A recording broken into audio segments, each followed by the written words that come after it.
Ang reality ng sabong, two sides. Laging may kakambal na pera yan eh. Yung tinatawag na gambling at meron namang hanap buhay. You win some, you lose some. Inaamin ko, grabe ang pagsusugal ko noon. Pero lately, na-realize ko na hindi maganda. Lahat ng sobra, pangit. Pagkakalabas ko ng klase, high school, college, lagi na ako nasa sabungan. Sa sabungan ako natambay. Itinigil ko ang pagsusugal. Pero yung pagsasabong, hindi ko ititigil. Hindi ako titigil kahit paulit-uliting na ako ipanganak, ako'y magsasabong at magsasabong pa rin. Dito sa Pilipinas, hindi mo na pwedeng pawalan at walayin ng pagsasabong. Kasi yan ay part na ng ating tradisyon. Meron pa rin at meron na susunod na generation na talagang mahihilig at mahihilig sa manok. Kung ibaban, napakaraming maapektuhang pamilya. Kasi ang sabong, in reality, billion peso industry yan. Maraming mawawala ng trabaho. Ay bakit ka naman pupunta sa isang bagay kung hindi mo naman passion at hindi mo hilig? Isa talagang kababagsakan mo dyan. Malululong ka.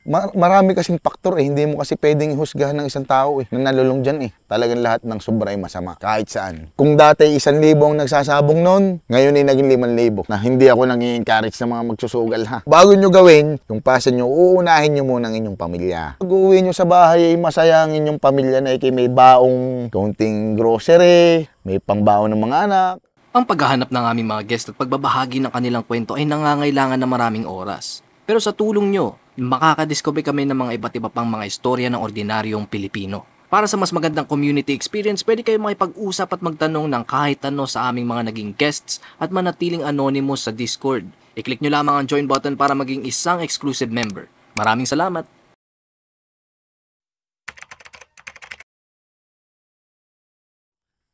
Ako nga pala po si Brian Montalvo, isang cockpit operator dito sa Batangas, yung New Bawan Cockpit at owner ng Biswing Game Farm ng mga panabong na manok.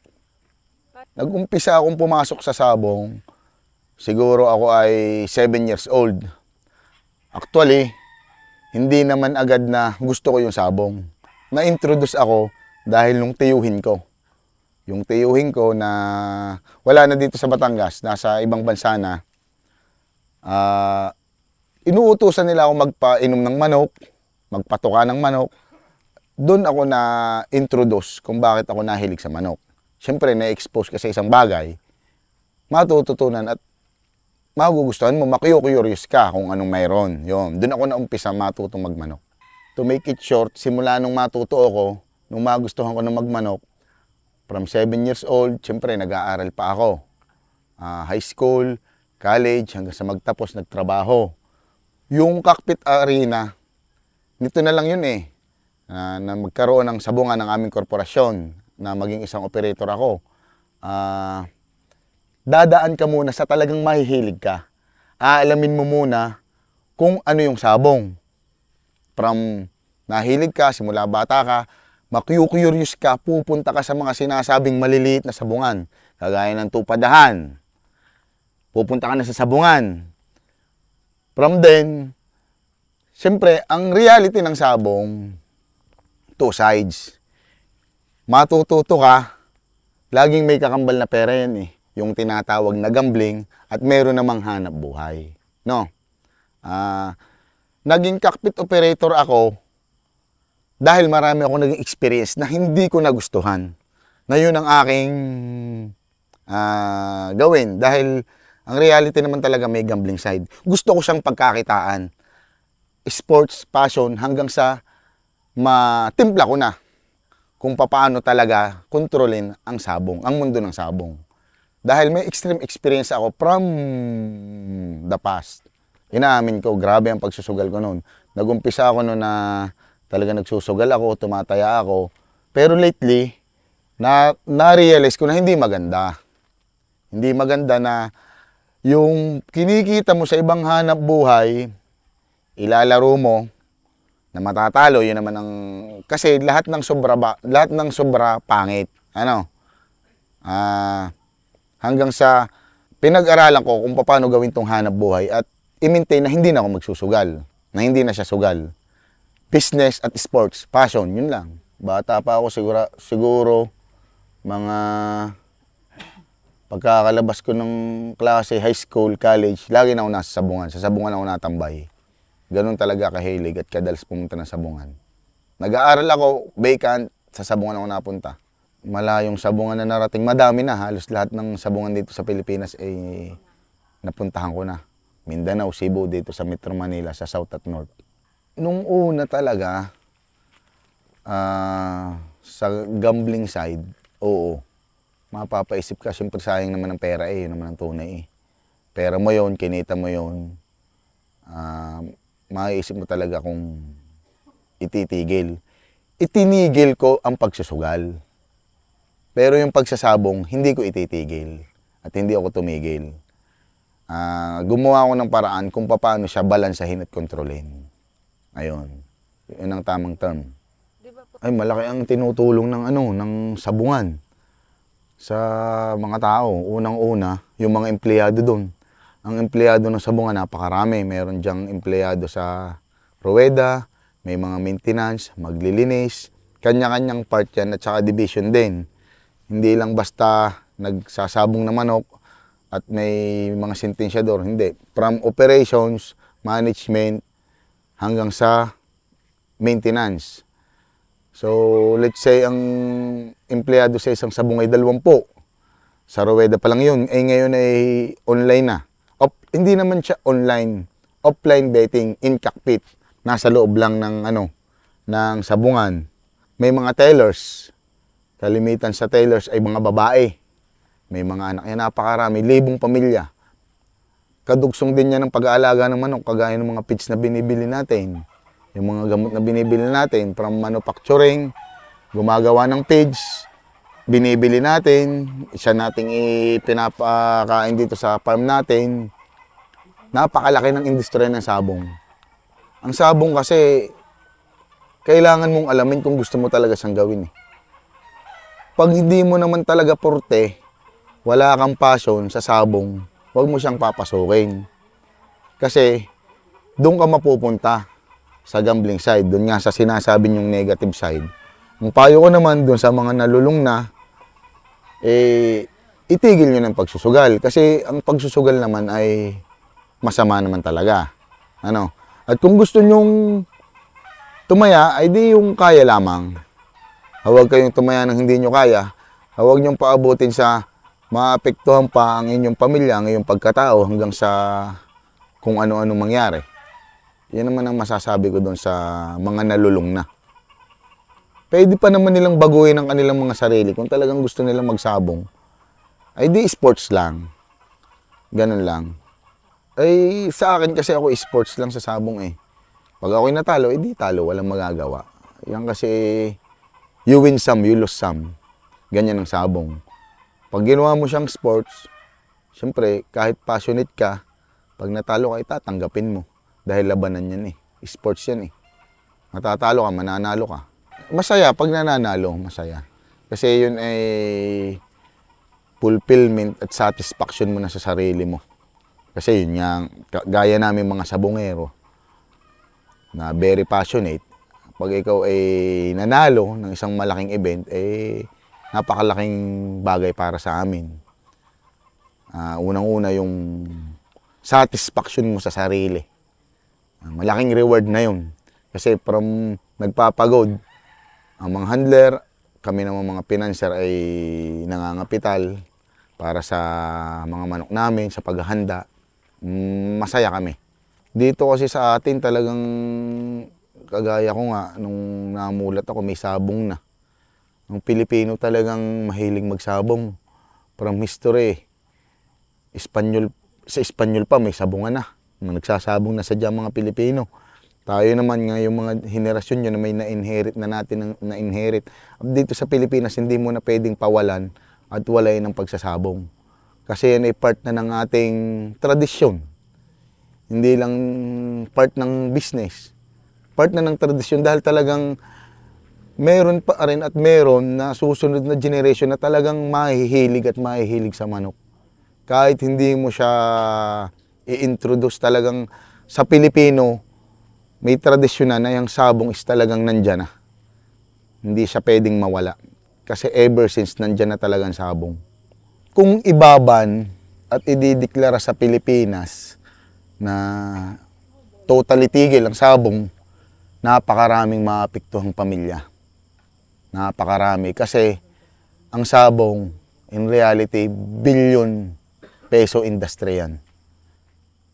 Maraming natutulungan, maraming trabahador. From, gaya na sinabi ko kanina, from feeds, sa operation, sa mga sabungan, kagaya ng from manggagamot, magwawalis, sentensyador, mga empleyado dyan, doon naman sa manufacturing, yung mga nagtatrabaho dyan, yung gumagawa ng patuka ng manok, maraming mawawala ng trabaho. Sobrang dami kasi halos buong Pilipinas naman may sabungan na ngayon. Walang hindi bayan ang walang sabungan. Kaya mabigat yun pag nawala ang sabong industry dito. Maraming mawawala ng hanap buhay. Sobrang daming mawawala ng hanap buhay. Tigil po kayo sa sabong industry o ano po talaga? Ako? Titigil? Hindi ako titigil kahit paulit-ulitin na ako ipanganak. Ako yung magsasabong at magsasabong pa rin. Nakatato nga sa akin ng manok, oh. Ang sabong kasi, uulitin ko, gaya naming mga cockpit operator, normal lang sa amin, as negosyante, i-advertise, i-market yung sabungan namin kasi itinayo yun as business and sports center para sa amin, no? Ngayon, doon naman sa mga pumupunta na tumataya, kasi general na yun eh. Daan o libong taong pumupunta sa arena, hindi mo naman sila pwedeng isa-isahin na ikaw ga ay tunay na magsasabong, bakit ka naririto? Ikaw ay magsusugal. Unang-una, hindi ko ini-encourage pumunta sa sabungan namin ang hindi naman magsusugal at hindi tunay na magsasabong. Kasi sa totoo lang, nasa part na ako na ayaw kong may malululong kahit yan ang aking negosyo. Yung aming sports center o arena, cockpit arena, ay ginawa para doon sa mga passionate na sabongero. At doon sa mga nakiyo-curious, na manood ng sabong, wala namang problema yun. Pero dun sa mga nalululong at mga nagsusugal, hindi namin ini-encourage yun. Kasi pangit yun eh. Ay bakit ka naman pupunta sa isang bagay kung hindi mo naman passion at hindi mo hilig? Isa talagang kababagsakan mo dyan. Malululong ka. Hindi mo kayang i-handle yun eh. Kami, na mga passionate sabongero, kaya naming i-handle yun. Matalo kami ngayon. Tutulog lang kami ng 8 oras, kinabukasan normal na uli kami, hahawakan uli namin ng manok namin, hihipuin namin ng maayos kasi may puso na kami sa manok eh. Marami kasing faktor eh, hindi mo kasi pwedeng ihusgahan ng isang tao eh, na nalulong dyan eh. Ay legal naman ang sabong sa atin. Yung cockpit operation, mga cockpit arena, legal yan eh. So, hindi din namin napipilter kung sinong pumapasok dyan. So, ang payo ko lang naman sa lahat, kung hindi mo naman talaga gustong gawin, hindi ka naman talaga passionate sa bungero, kaya lagi kong i-mention yung passion, alam niyo naman ang ibig sabihin ng passion eh, yun ay something na gusto nyo talagang gawin, na magiging masaya kayo sa gusto nyong gawin. Diga? Kaya lagi kong binabanggit ang salitang passion. Eh pag walang ganon, at talagang pupunta ka lang doon at magsusugal, eh, mahirap yun. Nadya na yung sinasabi nyong may nalululong. At sa experience naman, kaya may nalululong, kahit naman tayo sa atin, pag hindi mo na-experience yun, hindi ka matututo. Kasi galing din naman ako sa ganun eh, bago ako magkaganito. Hindi ko naman nasabi yan na dahil ako'y perfect na agad eh. Kami mga magsasabong ng mga pinagdaanan dyan ay extreme. Baka mas extreme pa. Through experience namin, napag-aralan namin yun. Kung paano siya kontrolin at kung paano siya ayusin. Yan namang bagay natin eh, mga bagay-bagay na yun ay lahat ay natitimpla. Talagang lahat ng sobra ay masama. Kahit saan. Ayun, siyempre, ako nga ang magandang tanong yan, ano? Ako nga ang cockpit operator ng bawang cockpit. Unang-una, ang gusto ko talaga dyan, maging maayos ang mundo ng sabong. Kagaya ng sinasabi ninyo, hindi mo lang siya titingnan as talagang sports lang dapat, hindi gambling. Ano? Gusto ko yung mga totoong sabungero matuto na maging maayos sa pagmamanok, hindi lang sa pagmamanok, kundi pagdating sa sabungan, yung mga tagabawan, lahat ng mga mahihilig sa sabong is matuto sa pagmamanok, magmanok ng maayos, maglaro ng maayos, yung sports lang. Gagawin mo siyang sports, libangan, hindi sugal. Kahit pa sabihing may involvement ng pera, ay di konting-konti lamang. Hindi na, ako na may sinungaling pag sinabi kong ang sabong ay walang involvement ng pera. Tiga. Ayun naman, ma-assess ng isang sabungero, pagpunta niya doon, may dala siyang manok, kung magkano lang talaga ang kanyang ilalaan para sa kanilang manok. Sa ngayon naman, napakaganda ng industriya ng sabong kasi malaking iba na eh. Kaysa sa nagisga natin noon na traditional talaga yung nagsisigawan. Dito sa atin sa Batangas ay halos machine. Pwede nilang gawing negosyo eh, sabong eh. Nakakapaglaro ka na, nag-i-enjoy ka na, nahahanap buhay mo pa. Yun ang payo ko sa mga sabongero dito sa atin. Sports, gawin yung sports, negosyo. Yung pag-uwi nyo sa bahay ay masayangin yung pamilya na may baong kaunting grocery, may pangbaon ng mga anak, sa mga gastusin sa bahay. Kaya kasing gawin. Sa industriya ng sabong ngayon, hindi yung traditional na sigawan nun. Dahil hindi ko nakikita, hindi ko sinisiraan yung traditional na sabong na sigawan. Hindi ko sinasabing ano yun ang kinagisngan natin. Kasi sobrang laki na ng pagkakaiba eh. Yung traditional na sabong na sigawan at machine. Sobrang daming natutulungan din naman ng machine. Yung sa traditional sabong, ang nakikita ko dyan, hindi ko alam kung tama ako ha, sa akin lang ito. Parang para lang sa may pera eh. Mas lamang. Para sa may pera na ma-afford mo talagang makapaglaban ng manok. Ngayon kasi kahit sino pwede na maglaban eh. Pwede nga gawing hanap buhay na nangyayari naman ngayon eh. Kumbaga, kaya sumubra ang dami ng magsasabong ngayon mga ay dahil ng machine. Kung dati 1,000 ang nagsasabong noon, ngayon ay naging 5,000. Bakit? Ang traditional sabong sigawan mayroong mga term na hindi alam nung mga mananabo ngayon. Ngayon, pupunta ka sa makina, may ticket. Alam mo na agad kung magkano ang tatamaan mo. Ang mga faktor pa dyan, may malalaking papremyo. Dati nagbabayad ka pa ng entrance sa sabungan bago ka pumasok. Magbabayad ka sa pintuan. Kailangan mo mag-entrance para makapasok. Ngayon, libre na. Pagpasok. Dati, may mga tinatawag pa tayo, kung hindi nyo alam technically, may mga pot money. Ano? May pot money. Hindi mo maisasali ang manok mo kung wala kang pang entrance fee doon. Halimbawa, 1,100. Kailangan mo isali yun. Ano? Ngayon, pwede ka nang walang bayad sa entrance, pwede ka nang walang pot money, may malaki ka pang premium makukuha. Na pwede mo naman siyang gawing negosyo. Ang aking encouragement dyan, pwede mo siyang gawing negosyo na magdadala ka naman sa kagaya namin cockpit operator na maayos at magagandang manok para win-win naman yun. Pamilya, sabong, hanap buhay. Gusto ko pag, halimbawa, nawala na tayo sa mundo ng sabong, eh siyempre, yung pag nabanggit ang pangalan mo yun, maayos na sabongero yun, si Brian Montalvo. Maayos ang manok nun, magaling ang manok nun, tsaka maayos magpalakad ng sabungan yan. Yun, gano'n.